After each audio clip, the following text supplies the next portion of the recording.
So last weekend at YCS Niagara, we saw both Ryan Yu and Raymond Dai pilot EXOSISTER, and a very similar deck list for that as well. I think there was only like 1 card difference or something. Ryan managed to get top 32 and Raymond won the whole thing, so huge congrats to both of you guys for absolutely killing it with a deck that I love. And I always believed in the deck. Ever since I got Martha, I kept telling people that the deck would be tier 1, but nobody believed me, so here is the proof for you guys. Anyways, EXOSISTER was a very clever anti-meta call given the insane amount of tier elements players in the top cut. So I think almost like half or something ridiculous were playing some variant of tier elements, or maybe a few cards, or the whole thing with dangers, or punk, or whatever. So it really just goes to show how prominent that deck really is, and if you get to play a deck that really counters it very well, you're gonna be in a very good position. And the matchup against tier elements is free, because if you draw D-Shifter going second, it's as if you won the dice roll and you're going first, because your opponent is basically passing turn. You can also draw D-Shifter going first, and it still performs very well.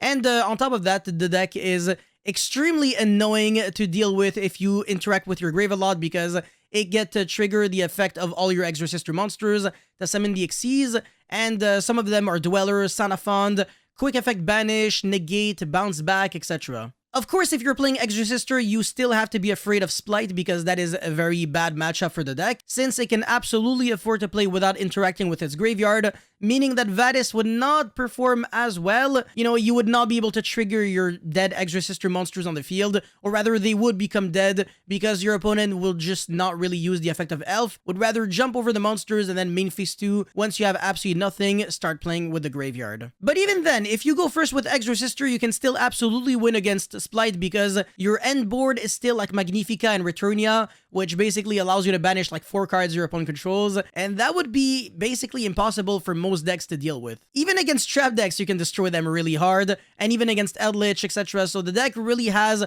a lot of utility. It's very toolboxy, so many options in your extra deck, and it even has kind of a win condition in time with the EXOSISTER monsters allowing you to gain life points, and Gagaga Cowboy inflicting 800 damage to your opponent. But yeah, I got 2-0'd by Raymond Dai in round 9 in 10 minutes. I really just didn't stand a chance.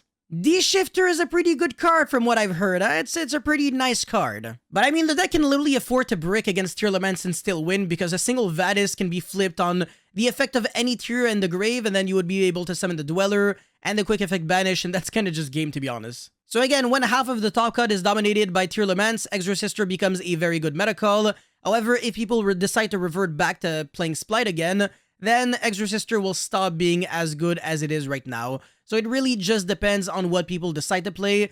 But again, don't go thinking that EXOSISTER on its own is enough to defeat absolutely every single deck. It's really just more of a meta call. But that's pretty much all I had to say for this video. Let me know your thoughts about this deck in the comment section below. As always, don't forget to like and subscribe, and I'll see you guys very soon. Peace.